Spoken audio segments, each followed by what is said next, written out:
Thank you. And now I have the privilege of introducing our first speaker. Dr. Sandy Hassink has devoted her professional career to caring for children with obesity and their families and to advocating on their behalf. She has conducted basic and clinical research and authored numerous articles and books on pediatric obesity while maintaining her clinical career in the pediatric weight management clinic she started in 1988 at Nemours Alfred I. DuPont Hospital for Children in Wilmington, Delaware. She is recognized as an international expert on preventing and treating childhood obesity and is the medical director for the Academy's Institute for Healthy Childhood Weight. Dr. Hassink has served the Academy as a chapter president and vice president, member of the National Nominating Committee, district vice chair and district chair, and board member for District 3. She graduated from Vanderbilt Medical School, was a resident and chief resident at St. Christopher's Hospital for Children, and went on to receive her master's degree in pastoral care and counseling from Newman College. During her term as AAP president, Dr. Hassink has tirelessly advocated for family and school nutrition programs, as well as other policies and programs that provide children with the basic foundations of health. Ladies and gentlemen, the president of the American Academy of Pediatrics, Dr. Sandy Hassink.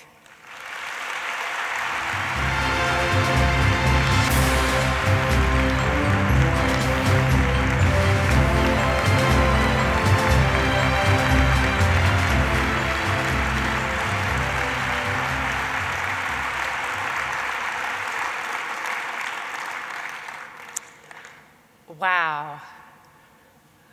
There's no place I'd rather be, right here, right now, in Washington, D.C., with all of you. I've spent a lot of time here this last year, and it's so great to have your company. You know, as pediatricians, we're pretty much ready for anything. And over the past year, I've stood ready to be the voice for children and pediatricians on Capitol Hill, at innumerable conferences, and in the media. And a few weeks back, I was at the MSNBC studios in New York for a live interview with Tamarin Hall on school nutrition. They sent me to hair and makeup, and the makeup man found out I was a pediatrician, coming in to talk about nutrition and school lunch. And as he worked on me, he told me he'd grown up on a farm, and his family was so poor, he was often hungry, and that school lunch was the highlight of his day. Of course, we then went on to have a discussion about nutrition and men's health, and as he was finishing up, he got to telling me how he got into the makeup business, and he shared that he'd done Marilyn Monroe's makeup. I didn't know whether to be scared or relieved, but I was especially eager to see the result. So next I got my hair done and answered questions from the stylist on what she could do to help her family eat healthier. By the end of my makeover, I'd never looked better. And I stood on the set, psyched up, and ready to share the Academy's position on child health and nutrition. But in the end, I got bumped by Donald Trump and Planned Parenthood. It was one of the rare times this year when I found myself all dressed up with nowhere to go. So I want to thank you all so much for the opportunity to represent you and speak out on the issues that affect the well-being of children and the pediatricians who care for them. I also want to thank my family, Matthew, Gabby, Stephen, Tracy, and Alexa, for their unstinting love and commitment. And of course, my husband of 41 years, Bill. Bill is my strongest supporter and has been on this journey with me since I first decided to become a pediatrician. So I want to take you back to that time. I'm a third-year med student, assisting at my first delivery. I'm nervous, and that baby is slippery. But when I hold him in my arms to give him to his mother, I'm overcome by the moment and the possibilities, by this link to the future and the privilege of being there at his birth. And I've discovered my life's purpose. Who among us hasn't been mesmerized by gazing into the eyes of a newborn? The excitement of not knowing yet hoping that this new life will become all he or she was meant to be. That sense of wonder and hope characterizes us as pediatricians, where each day is another opportunity to create a legacy, each encounter another chance to improve the life of the child, their family, and the community. But that moment of awe quickly gives way to reality for the parents and the pediatrician. Psychologists say we achieve peak performance by practicing mindfulness and being in the moment. Well, babies are definitely in the moment, and so are their parents, and pediatricians are right there with them, answering calls about sleeping, feeding, and crying, helping moms and dads develop strategies and gain confidence in their parenting.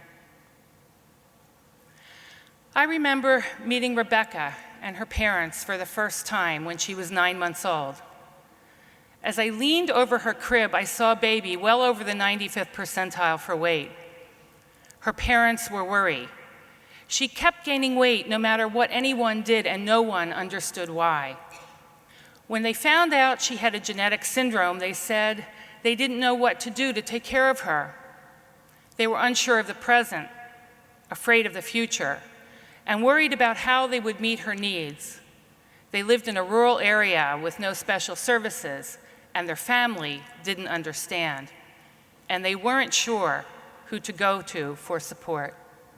But through the succeeding years, we worked together to develop a lifestyle plan, find resources for her in her rural community, and help Rebecca's extended family understand her uniqueness. Rebecca is now grown and at a healthy weight, and I've had the privilege of being part of this beautiful journey of a special person and her family. We live stories like this every day in our practice. The relationships we create with children and families are meaningful and powerful, and they foster healthy, healing change. During my term as your president, I've been privileged to meet so many of you who have shared your journeys and challenges, caring for children in urban, rural, and suburban communities in the United States and around the world. And it's so clear that you not only care for, but care deeply about the patients and families you serve. It's also clear how committed you are to the Academy's mission of ensuring optimal physical, mental, and social health and well-being for all infants, children, adolescents, and young adults. And this mission characterizes us as pediatricians and as fellows of the American Academy of Pediatrics. And squarely behind our mission stands our vision. I remember when I first read the words of our vision statement, I had chills. The vision that children have optimal health and well-being and are valued by society spoke right to my heart and helped explain how I felt about my work as a pediatrician. And those words inspire me to this day. Each of us is connected to this vision in a very personal and unique way. We express our vision when we see and meet an unmet need, search for a new treatment for a disease, respond by caring for a vulnerable population of children, or use technology to increase the quality of care for our patients. Take, for example, Dr. Sandra Murray, who practices in Orange County, California. She saw a problem. Babies were dying of sudden, unexpected infant death, and she responded. She wrote a catch grant that started the Keep Kids Safe Station to teach low-income families about safe sleep environments. Meanwhile, back in Harlem, Dr. Christina Chow and her team looked for a way to help teens lose weight. She developed a 16-week program, and of the 60 teens who participated, 1 lost 15 pounds, 2 lost 30 pounds, and most who didn't lose significant weight during the program slowly lost weight over the 2 to 7 months following the program by practicing what they learned and making small changes, like walking to school and paying attention to what they ate. Christina saw a need and responded by finding a way to treat obesity that empowered her patients and their families in a challenging environment. And our residents have also embraced this vision. Drs. Ryan Kwong and Vanessa Orrego from New York's Upstate Golisano Children's Hospital Residency Program spent the winter teaching children how to ice skate. Modeling healthy activity and sharing some fun, Drs. Kwong and Orrego expressed our vision in a way these children will always remember. And of course, there's Dr. Richard Pan, whose advocacy for building healthy communities led him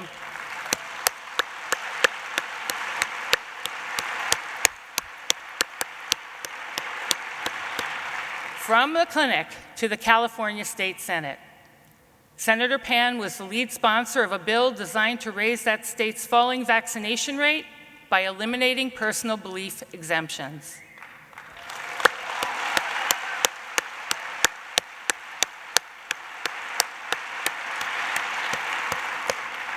Enacted in June, this bill protects every child's right to be safe by preventing contagions from spreading in their homes, their schools, and their communities. Time magazine named Senator Pan a hero in the history of vaccines, alongside Jonas Salk, Edward Jenner, and Pearl Kendrick. Dr. Pan, Richard, you are a hero to us. You stand up for kids, and we stand behind you.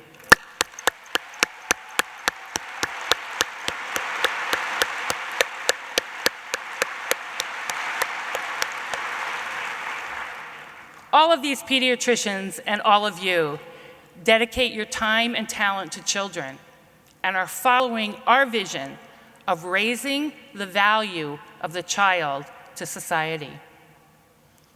And there is a second part of our vision, the part that speaks about us, what we need, and how we care for each other. And that is that Academy members practice the highest quality health care and experience professional satisfaction and personal well-being.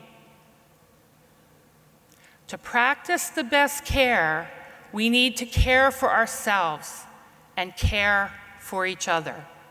And the Academy can help.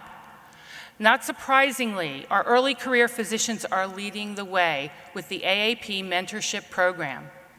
This program connects trainees and early career physicians with practicing AAP fellows who share their professional, advocacy, or research interests. The program launched in March, and so far we have 250 mentors and 300 mentees. And Major Renee Matos, who specializes in critical care at Fort Sam Houston, is mentoring 2 residents. These pairings support our vision by building competencies, strengthening relationships, and forming our own pediatric resilience program. Well, we know children need to survive and thrive, and so do we. So the Academy is helping our physicians build the foundations of lifelong financial wellness. Early career pediatricians are experiencing a mountain of student debt. Some fear they'll be paying off well into retirement. In response to the request for help, this year we launched a financial education campaign and video series, a new benefit through the AAP Group Insurance Trust that covers the cost of life and disability insurance for 1 year for graduating residents, and a student loan consolidation program where you can pull all of your loans together and refinance them at a lower rate. Caring for ourselves and each other helps us care for children. Encouraging and supporting each other helps us fulfill our hopes for children. 64,000 of us share this powerful vision that every child has optimal health and well-being and that they are valued by society. And we are bringing this vision to our partners, our stakeholders, legislators, and the public. We're speaking about children in congressional testimonials, meetings with lawmakers, summits with our corporate and foundation partners, letters to the editor, and social media campaigns. We know that taking care of a child is taking care of the future. We know that health in the earliest years, starting with the health of the future mother, lays the groundwork for a lifetime of well-being. This is the message I've been taking to our members, our partners, our stakeholders, and the public. By focusing on this message and our vision, we've been able to raise awareness of the importance of the foundations of health for every child. Nutrition is a core foundation of health. every child needs sound and appropriate nutrition to ensure healthy growth in the face of an epidemic of childhood overweight, obesity, and food insecurity. An epidemic that threatens the health of almost half of our nation's children.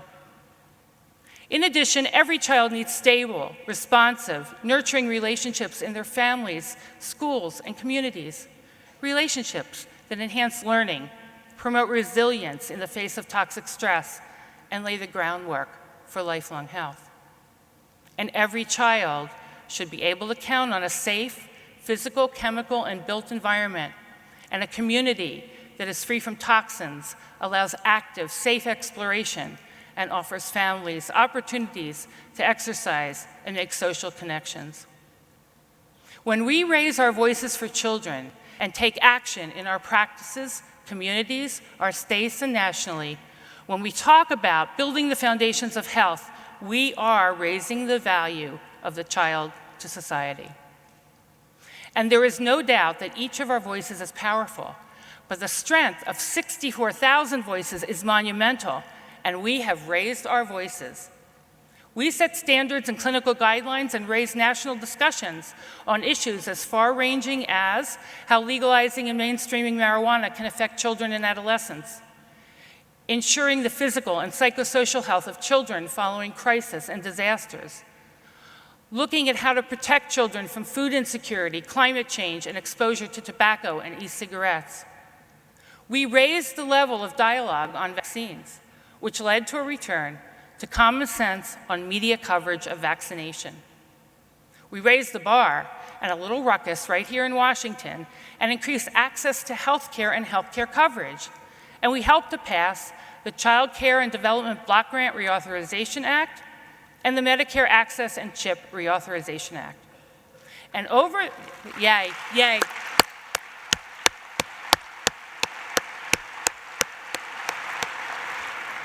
And over the next several days here in DC, we're going to raise this roof with education, ideas, and groundbreaking research. And on Tuesday morning, we're going to take all that energy, all that knowledge, and all that passion to a rally on Capitol Hill to raise awareness of what every child needs to reach their full potential.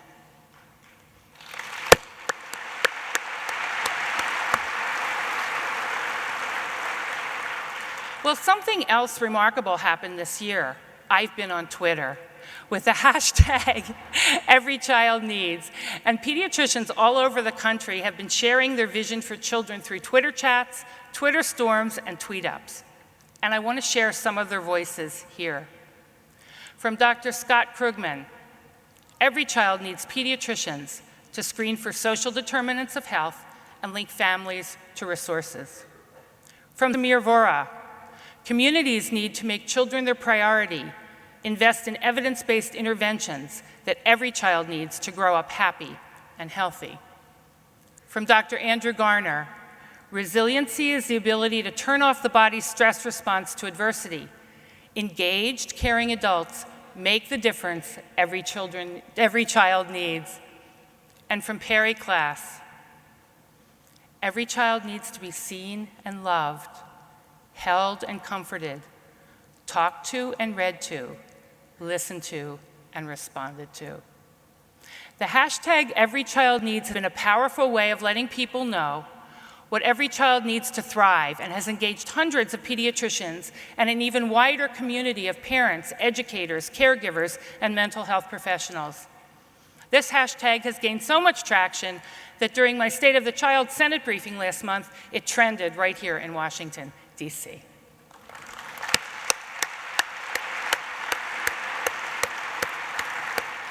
And you're part of this, and I'd like to hear from all of you, because over the next several days, we need you to take to Twitter to tell us what you think every child needs. Use the hashtag #EveryChildNeeds. If you don't know how to tweet, find a resident who can show you or send a message for you. We'll be collecting them and taking them to Capitol Hill Tuesday morning. I want to see you there. I want to see those messages there. I want to see all this passion there, and I want to raise our voices there and raise our voices about what every child needs.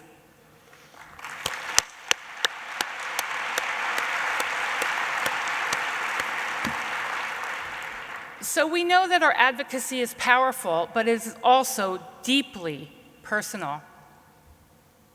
So often it starts with a tug at our hearts, a feeling that compels us to reach out to help a child and family.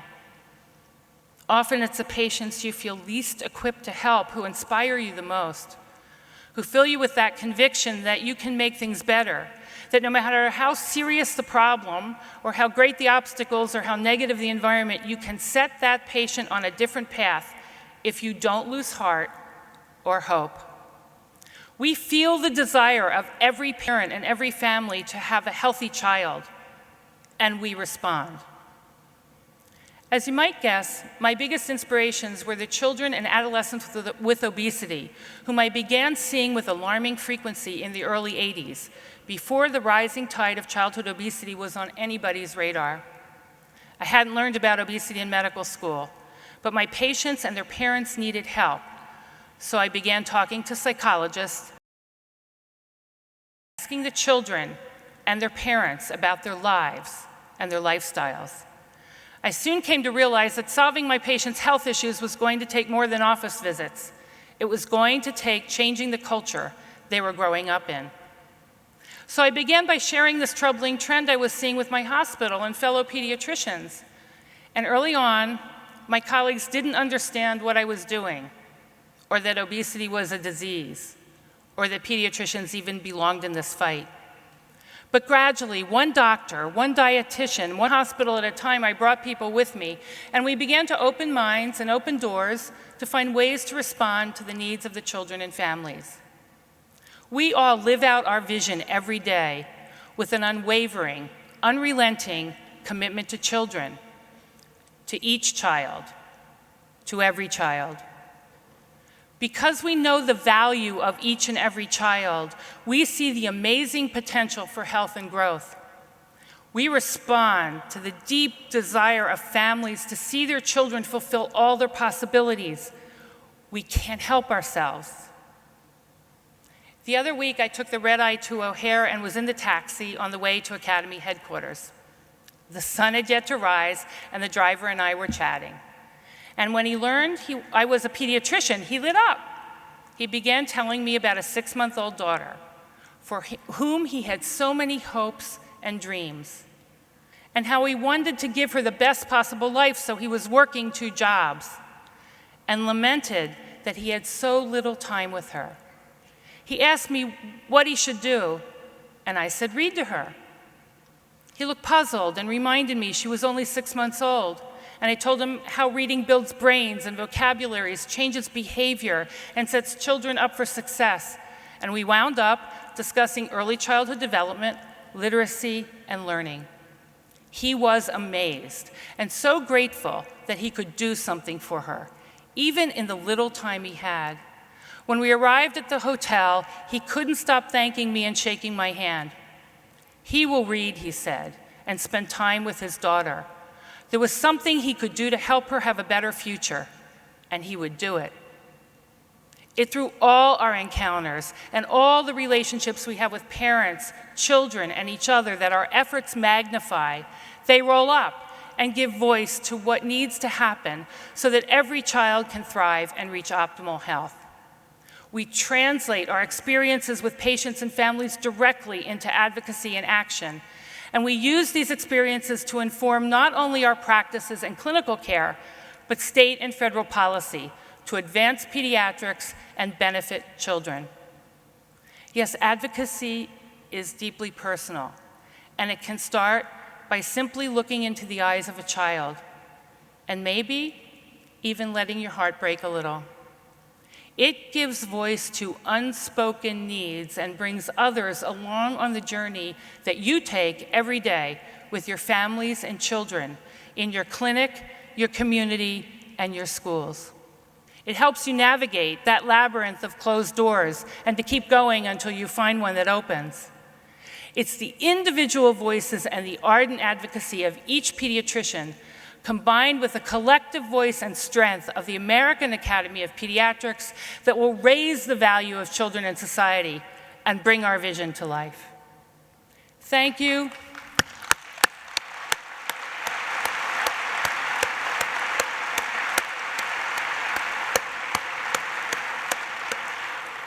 Thank you for all you do and for this life-changing opportunity you have given me. I am proud to call myself a pediatrician and a fellow of the American Academy of Pediatrics. Thank you.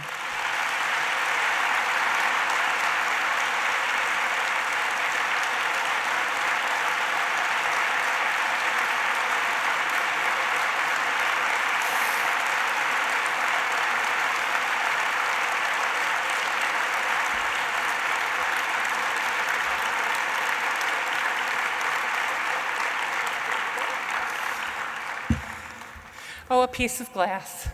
Okay, thank you. So, thank you all so much. Let me just have a minute.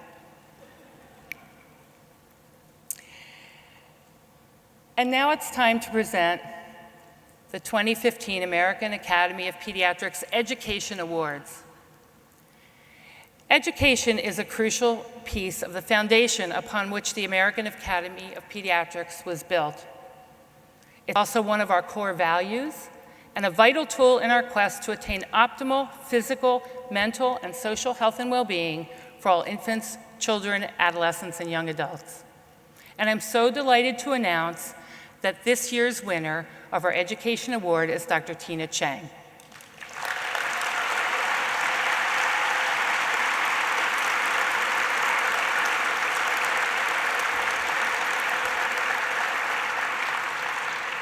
Dr. Chang has provided education, leadership, and mentorship to students, residents, and faculty members and fellows in 4 institutions and across a number of professional organizations.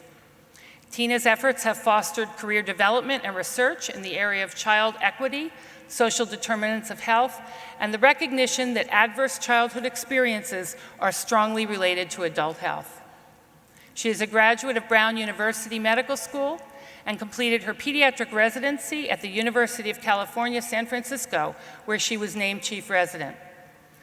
A preventive medicine residency at the University of California at Berkeley, and a general academic pediatrics fellowship at the University of Massachusetts Medical Center.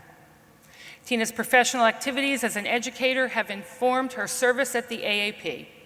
Her medical education expertise and contributions have been recognized locally by teaching awards and recognitions of her mentoring. And her abilities have been recognized nationally with numerous awards and by invitations to take part in key strategic activities, including the American Board of Pediatrics Residency Review and Redesign Project.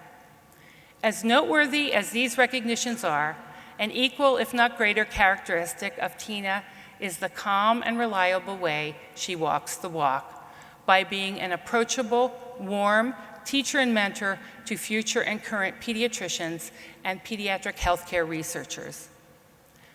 Dr. Chang makes a profound difference for children with her clinical work and research, and that impact is compounded by the many students and mentees who benefit from her effective teaching and modeling and go on to care for children and families. Please join me in congratulating Dr. Chang on winning this much-deserved award.